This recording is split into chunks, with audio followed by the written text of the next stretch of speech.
Friedman, editor of Psdtuts, and today I'm with Martin Perhiniak, Adobe certified instructor and longtime Psdtuts author. Martin, thanks for taking some time to chat with me today. Thanks a lot, Grant. It's nice to be here.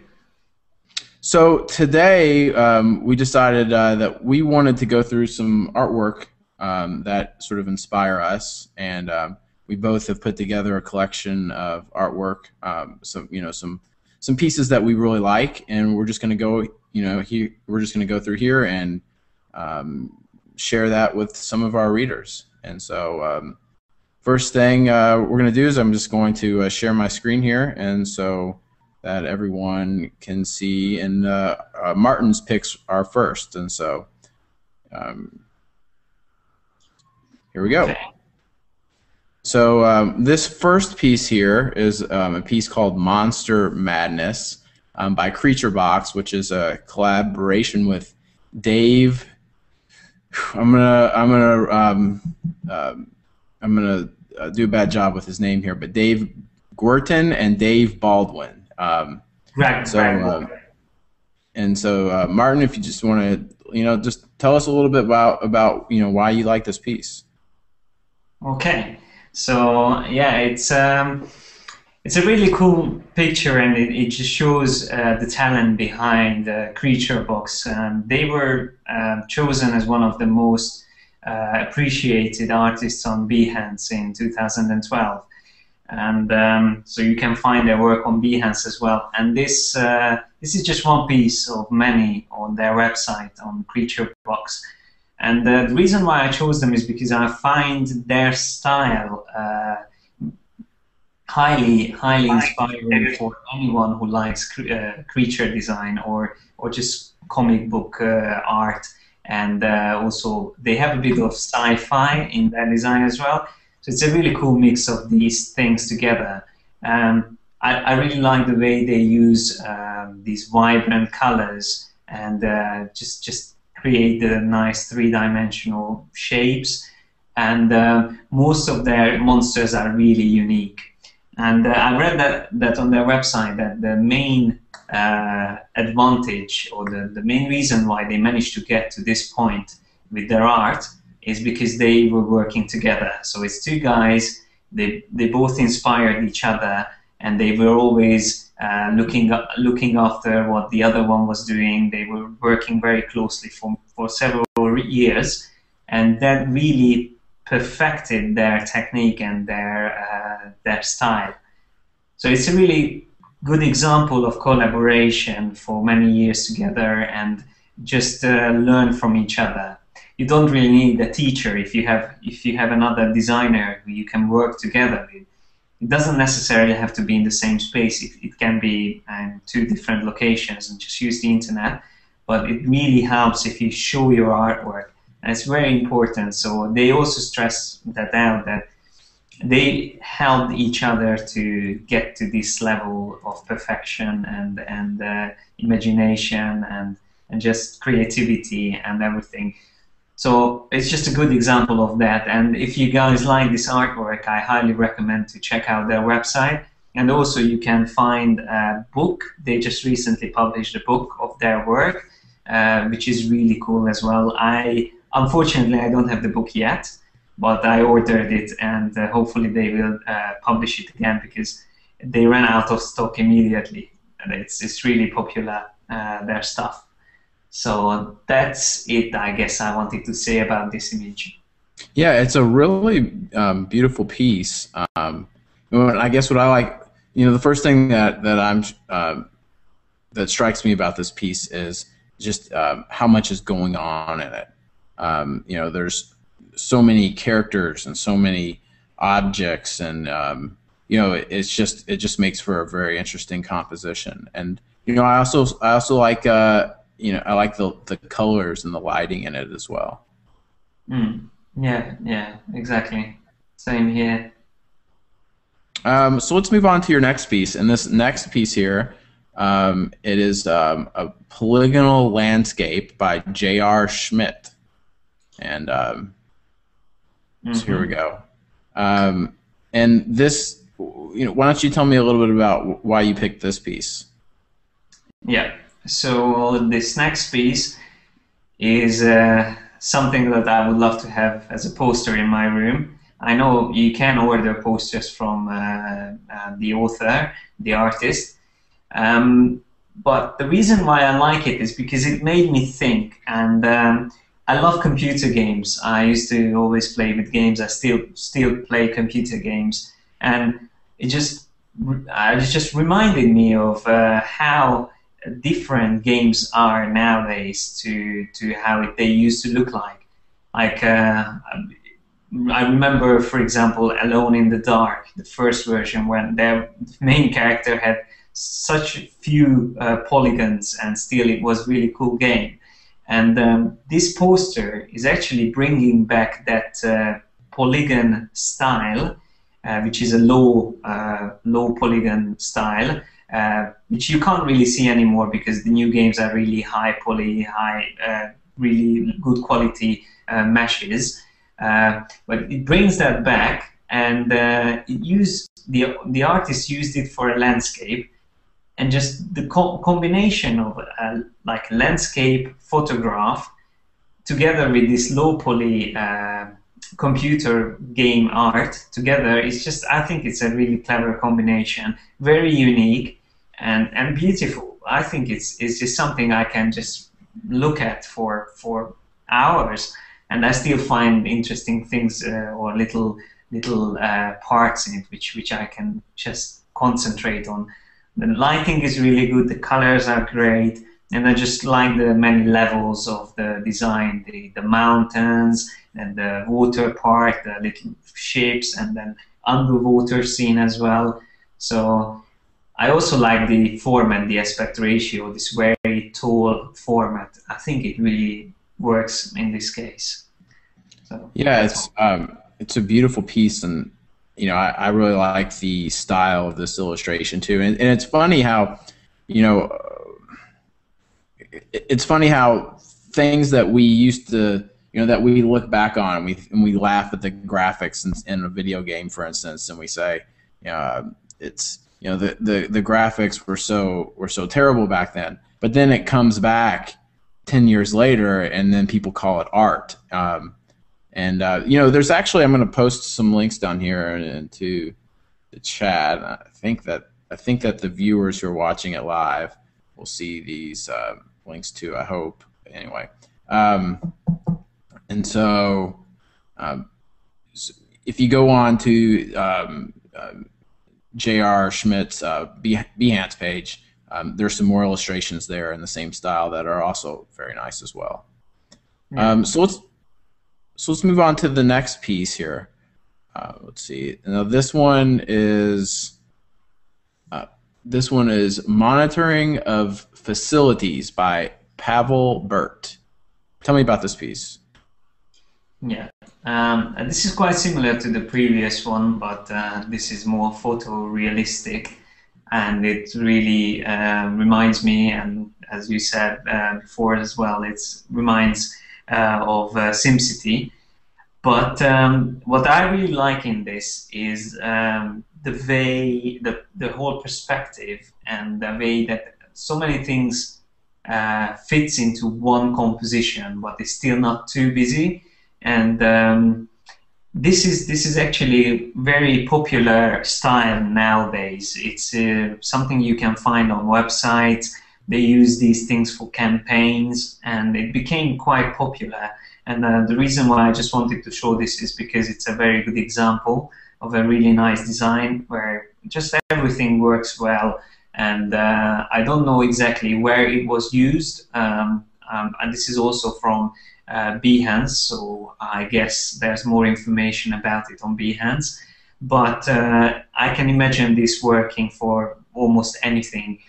Even if just like a little bit of the smoke or the water gets animated and the little train goes in the back from one tunnel to the other, it already comes alive, and it's just something that's really nicely put together. So it's a good example, and I really like this style of half photorealistic, half SimCity So I think it's just a great example of this trend. I would call this a trend because it's something you can see a lot on the internet nowadays.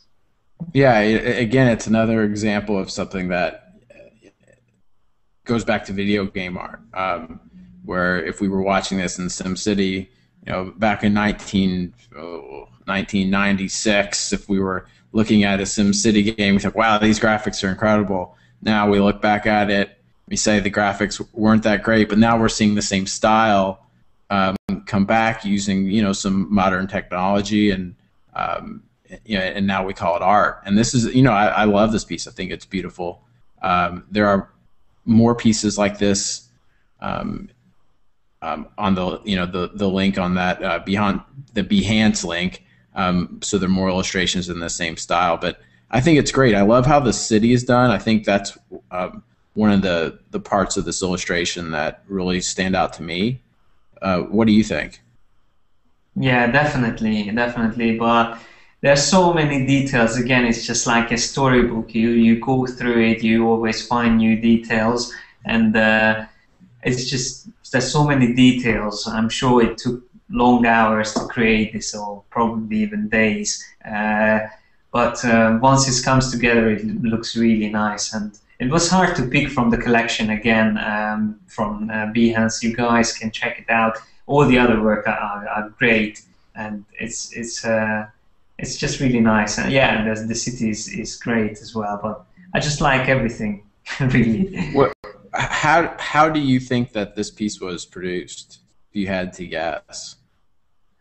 If I have to guess, I would say there has to be 3D in it, and it can't be done just simply drawing it in Photoshop or using just photo references. There has to be some 3D in it.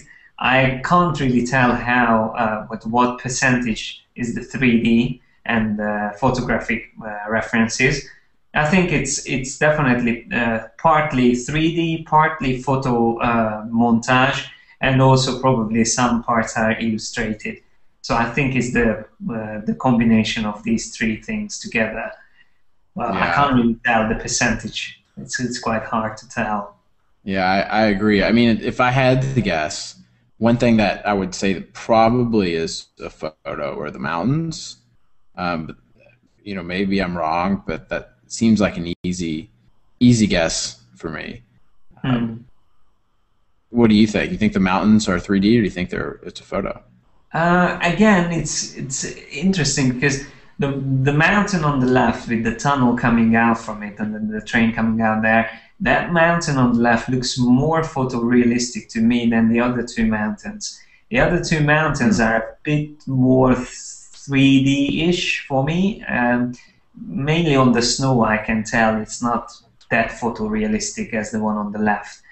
But it might just be because of the angle or something like that. But again, I think it's a combination of the two. Maybe the one on the right is 3D, the one on the left is photo.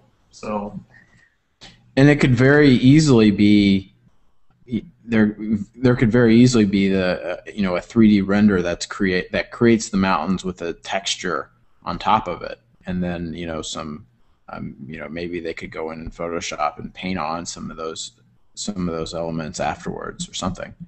I guess but it's very hard to tell. It really is.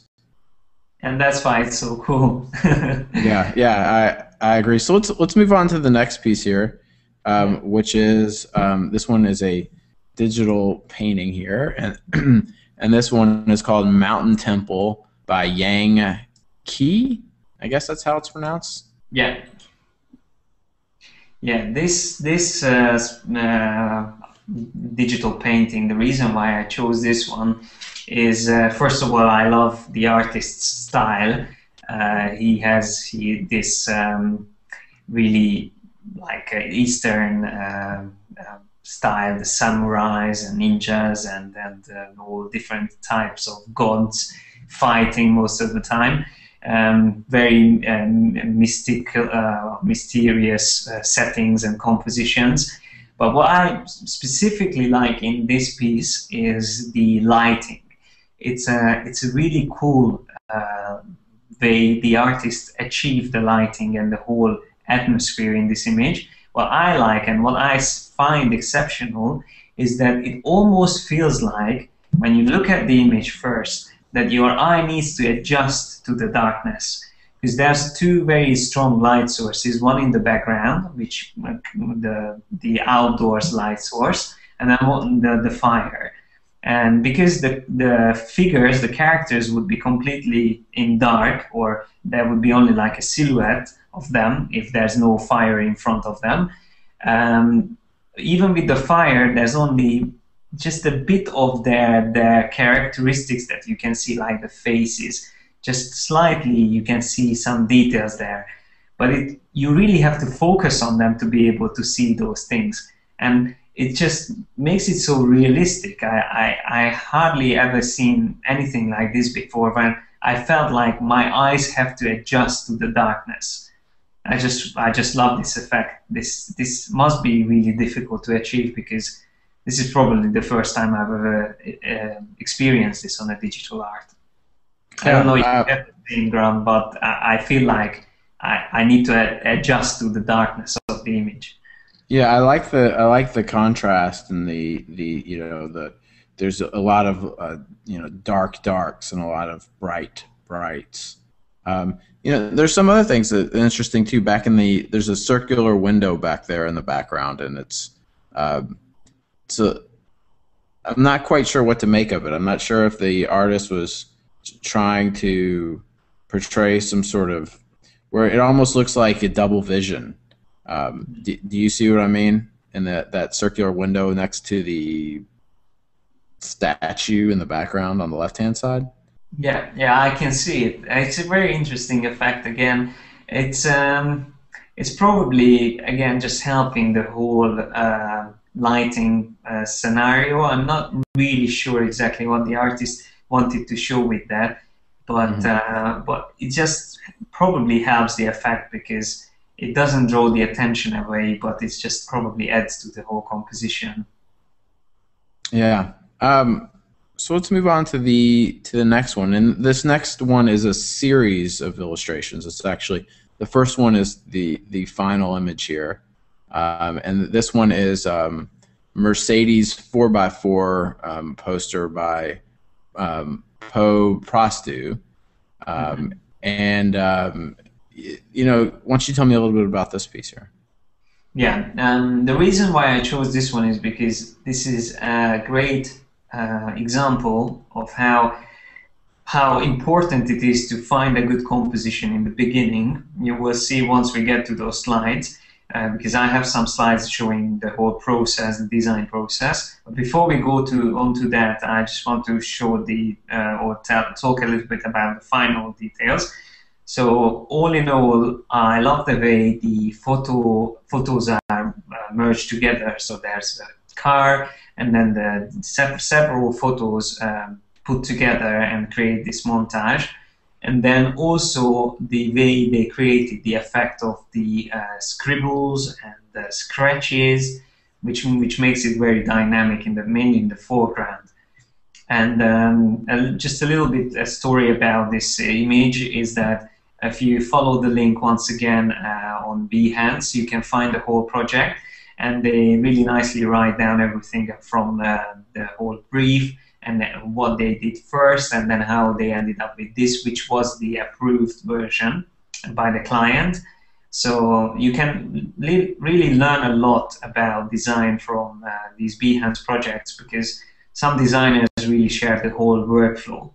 And if you move on to the next image, Grant, we can see the first stage.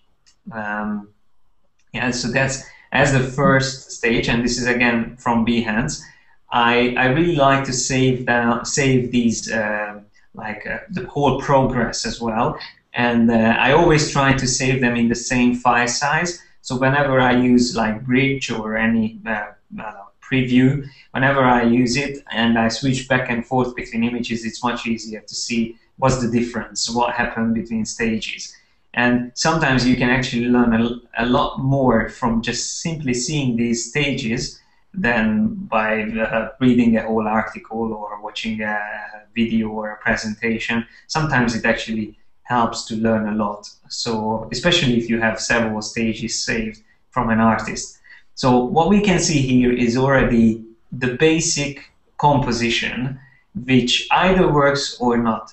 You as a designer will have to be able to tell whether this will work as a final piece, adding all the effects on it or not. It's a very hard thing, and it's a hard decision what to do before actually seeing all the added effects. But if you practice and you do a lot of compositions, after a while you will get to that point that you will be able to tell whether this will work or not. And usually that's one of the tasks of a creative director or someone who is in charge, a lead designer, for example, to help the other designers to be able to see these things. So a good art director or lead designer would be able to tell that, yeah, this is going to be a cool design, carry on, just continue what you're doing, this will be great.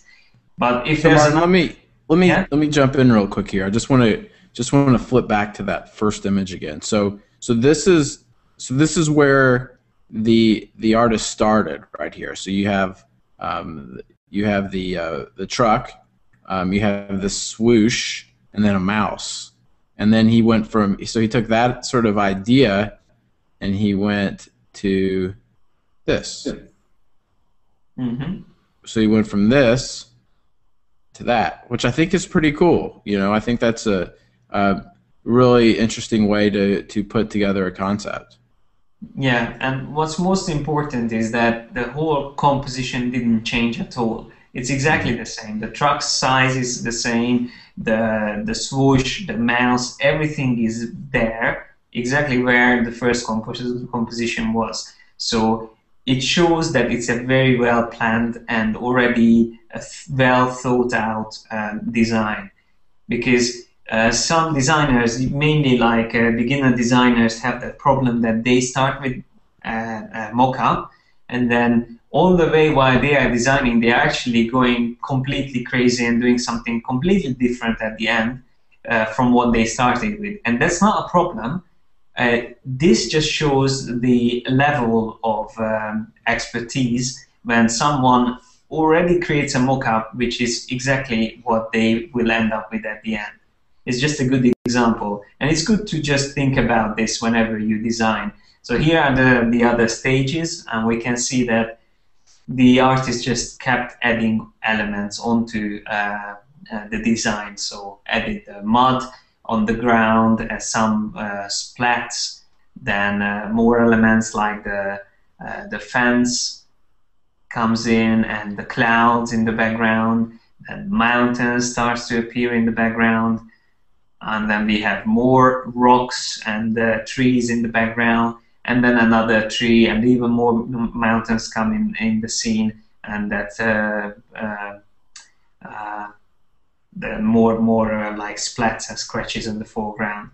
So yeah, I highly recommend for everyone, if you ever see something like this, the steps or stages of a whole design on Behance or on any website, download these stages and just flick through them several times in any image viewer application. I prefer to use Bridge, because in Bridge there's no effect or anything scrolling up and down. They just simply switch from one image to the next one, and so you can go back and forth, back and forth, back and forth, and by doing that you can see exactly what happened between those stages. It's almost like sitting next to a designer and then see what happens from one stage to the next one.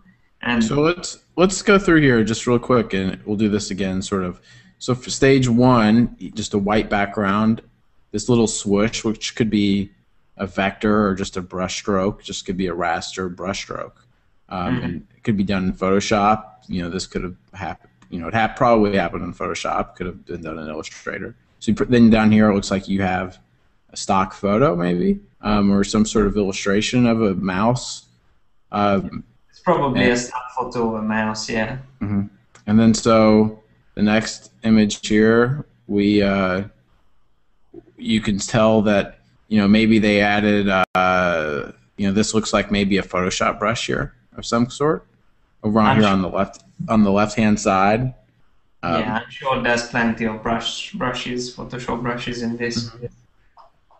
Or it could be a texture of some sort, just altered in some way. On the right hand side, you can see some. This could be a texture. It could be like a splatter brush in Photoshop or something like that. And then you can also see here in the swoosh where they've started to add texture to that as well. Mm-hmm. And do you think they've roughened up added some dirt to the truck a little bit? I guess they did, because I think I've seen another version of the same truck in another composition, what they have on Behance, and I think that looked a bit differently. So they probably added some dirt on the truck as well. Mm-hmm. I'm not exactly sure about it, but I'm sure they can easily do it. Yeah, and the next step here, let's see. So now you can see a lot. Oh, there we go. I went too far.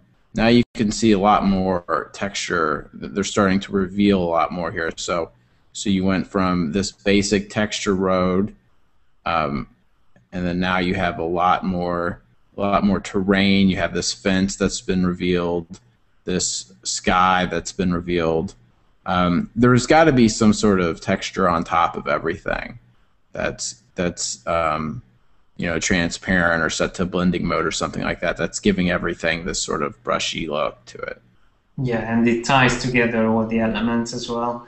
It's usually good to use these overlay textures. It helps, but you should never go crazy with them, because otherwise you lose the composition itself. So it has to be very nicely masked and just used in an opacity which works with the image.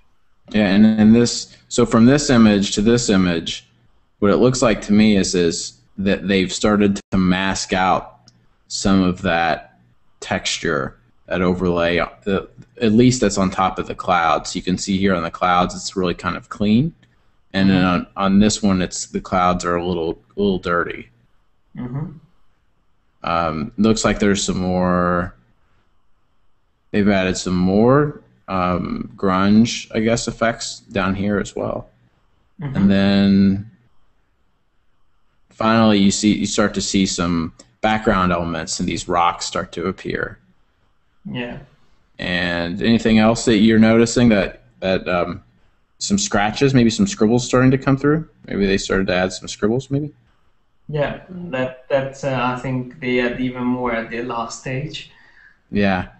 Yeah, actually these scribbles looks to be part of the sort of the grunginess of the illustration. And then finally I'm not sure this is the final image, but you can see they started adding some trees. There's like a road sign that's been added. It's really neat. It's really neat to see how this illustration has came to be. So this is the final right here. Yeah. So, yeah, it's really great. I think it's a really great way to learn, especially when you see case studies like this online.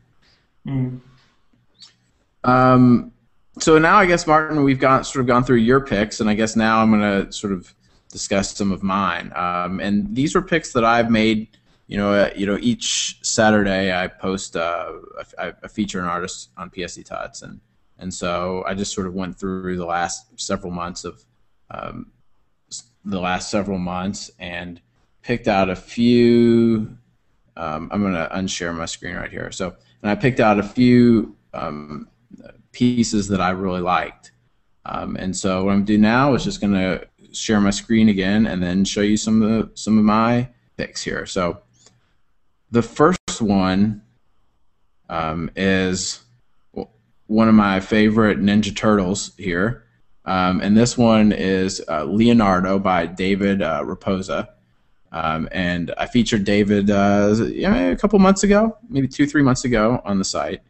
And I'm really, first thing is I'm a big Ninja Turtle fan. I don't know about some of you guys watching here if you guys like Ninja Turtles. I grew up with them, so to see, I remember the video game and the TV series and the movies, and I loved those growing up. And so to see this illustration of them in such a different way, where there's, where they look mean and they look, very lifelike, it was just really neat for me to see that, and that's what sort of drew me to this series of illustrations. What do you think, Martin? Yeah, it's also I love the artist's work and all the other stuff that he did. Great. I really like the Masters of the Universe series as well, like Skeletor and stuff like that. But the Teenage Ninja Turtles series is great as well. I love the lighting. I love the photorealistic look, but still kept the comic style at the same time. And as you said, to show this very edginess and evil characters. So unique, so cool. Yeah. The next piece is a piece called Skin Deep by Michael Oswald, and we featured Michael. Wow, it's been a long time. It could have been 6 months or more since I featured him. It might have even been longer than that. But this feature I think went over really well, and there was a little controversy with it too. His artwork, features a lot of women, and a lot of women, and semi, or it depends on your perspective in a controversial way.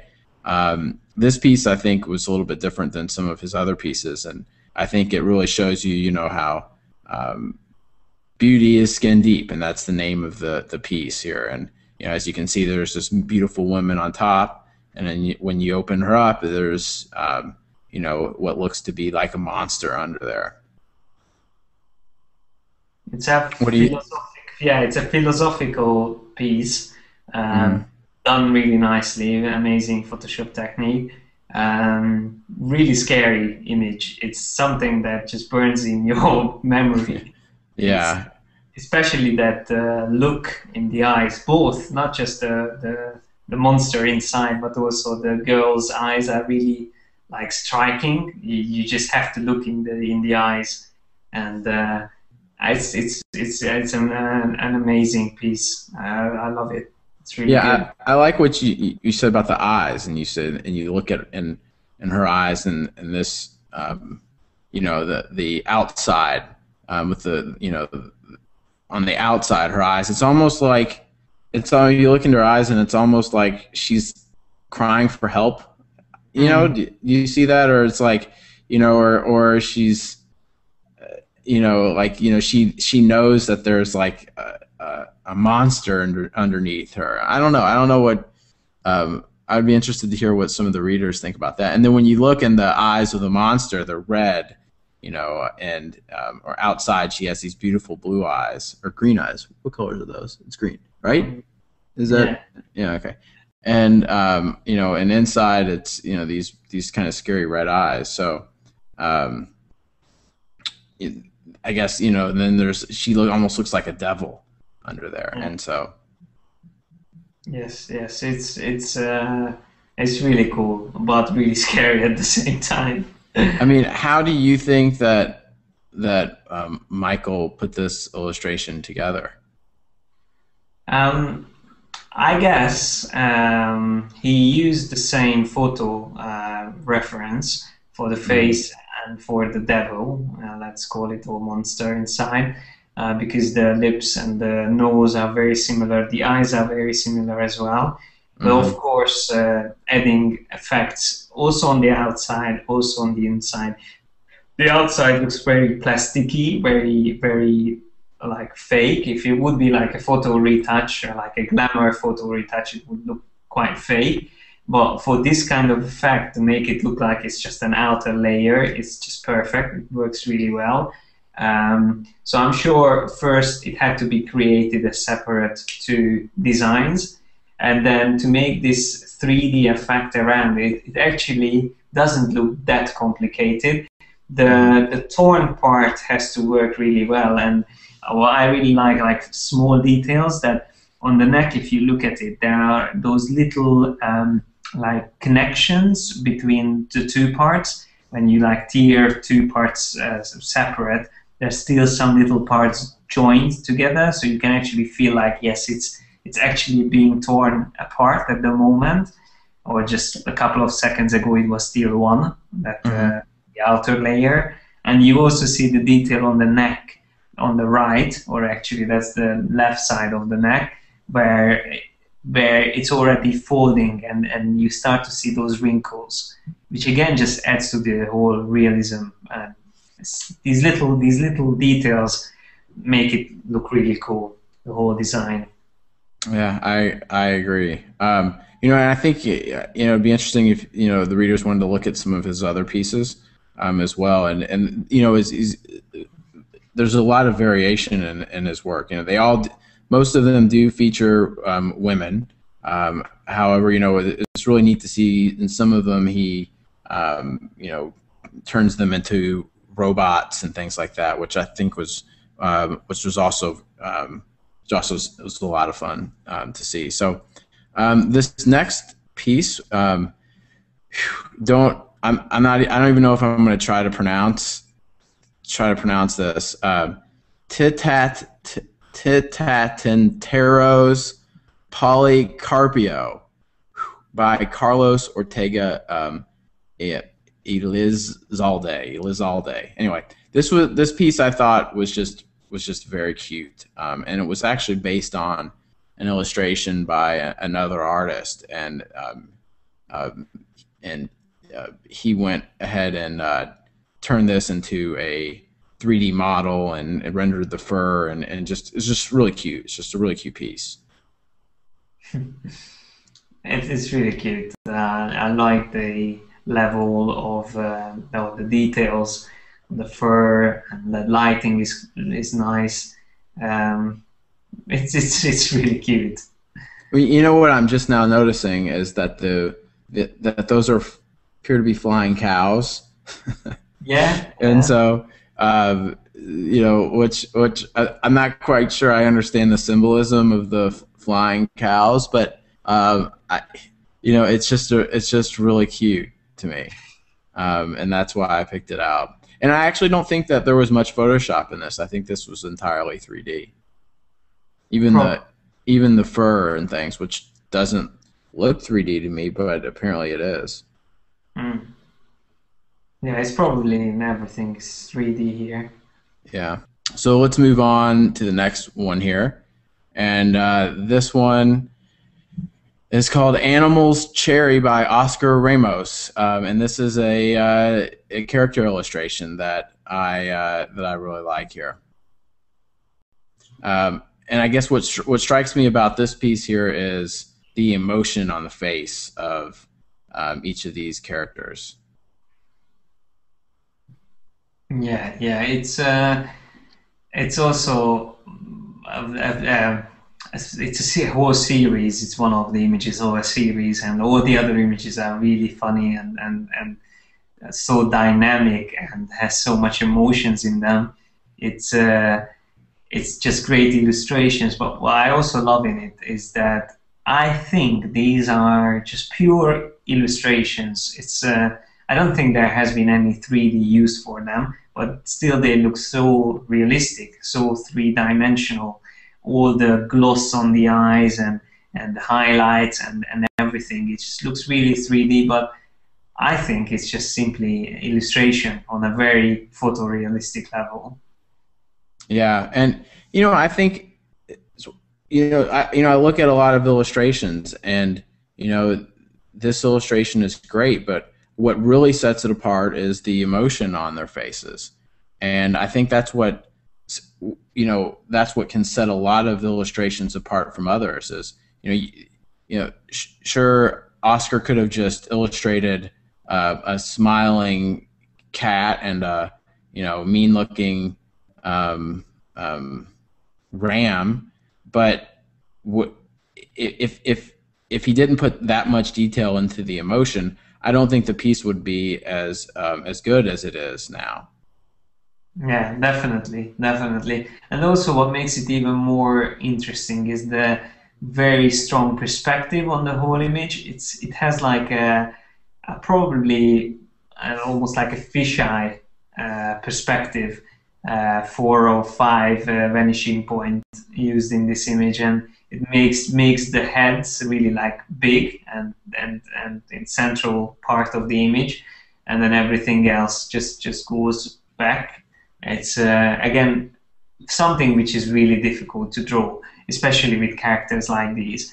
And then on top of that, we have this very stylistic caricature style on the faces and on the whole animals. So it's a mixture of everything, and everything done really well. So that's why it's so striking, and that's why it works so well. A very engaging photo or illustration. Yeah. Well, that's all the the art that I have to talk to you about, Martin. So I'm gonna go back here and stop the screen share. What else are you doing? You got any? Do you have any other tutorials or courses or anything else that you are up to now that you want to talk with our readers about while I've got you? Yeah, thanks for the question. We had this online course with Psdtuts about your career in Photoshop last year, which was really successful. It was 100 people from all around the world following this course, and everyone really enjoyed it. I had a great time as well. It was the first time we tried this, and it worked well. We had really good feedback. So hopefully this year we will do more of these. I'm already planning more courses and preparing more materials. So hopefully I will see you guys as well, whoever has time to join us. And you will see more details about these things on the website. So that's one thing I'm really looking forward this year, and I would like to do as much as possible.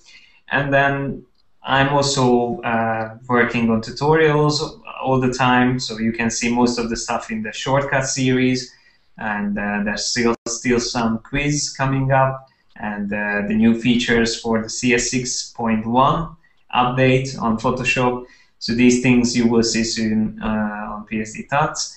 And apart from that, I'm doing freelance work. I'm getting more and more into user interface design nowadays. But I still do digital art, a bit of web design, a bit of anything really. Hey, oh, by the way, you mentioned the CS6 update, 13.1. What did you think about that? Have you been enjoying the new features so far? Yeah, I love some of the features. One of them is just really small thing, but I was waiting for this for so long. It's something that we had in Illustrator, the space keyboard shortcut for the pen tool to move anchor points around.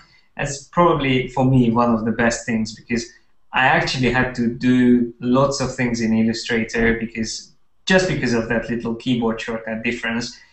I just got used to it, and I just couldn't handle doing things in Photoshop just because of that. So I actually did some projects in Illustrator and copied the paths into Photoshop, and now that they fixed this and we have the space keyboard shortcut in Photoshop, it just saves a lot of time. And if I work in Photoshop, I can just simply do the things in Photoshop without doing that whole round trip. So, but that's just one thing, and all the other stuff I really enjoy everything what they introduced. Yeah, me too. I'm liking this. I enjoy seeing these updates so much faster than we would have seen them before, where we would have had to wait probably another year to see these updates. So it's been really great. But anyways, Martin, thank you so much for spending the last hour and a half or so talking with us, and I love catching up with you, and really appreciate everything that you do for us, and so thank you so much, and it was really great to talk with you today. Thanks a lot, Grant. I hope to see you soon as well, and hope we can do this more often. Yeah, me too. I hope, and I really hope that our readers like this. So I hope they like this format, just you and I sort of chatting about things and that sort of thing. So, all right, Martin, it was good to see you, and I guess it's probably evening your time, so have a good evening. Thanks a lot. See you, Grant. Good night. Good night.